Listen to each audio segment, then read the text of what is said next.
Allahu i lartësuar thot në Kur'an, atë, pra Isajin, Jezusin, as nuk e vran, as nuk e kryzuan. Ky pohim vjen në kundërshtim të plot me arkeologjinë dhe historinë, sepse ekzistojnë qindra dokumente të hershme historike jashtë Biblës që tregojnë qartë se Jezusi u kryqëzua dhe vdiq. Të gjithë historianët serioz, madje edhe ata jo të krishterë, e pranojnë këtë fakt historik. Çështja nuk është nëse u kryqëzua, por pse u kryqëzua. Për ata që besojnë fakt kjo ishte pjesë e planit hyjnor të shpëtimit dhe jo një dështim njerëzor. Shembulli i Isait tek Allahu i lartësuar është si shembulli i Ademit. Kështu na thot Zoti i gjithësisë në Kur'an. E krijoi, pra Ademin alayhis salam e krijoi prej balte.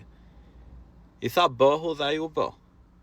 Ndërsa Isai alayhis salam është më e lehtë, sepse kishte nënën. E bukur si shaka, por mendo pak, a ka diçka të vështirë për Perëndin? A ka ai nivele vështirësie siç kemi ne, si thuash, për Zotin? Krijimi nga balta është hard mode, por krijimi nga një virgjëresh është easy mode.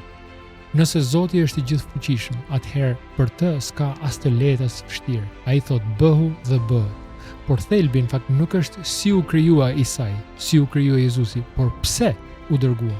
Adami solli mëkatin, Jezusi solli shpëtimin. Njëri na solli vdekjen, tjetri na solli jetën. Kjo është arsye në fakt pse Bibla e quajnë Jezusin Adami i dytë, jo për mënyrën si u krijua, por për misionin që përmbushi.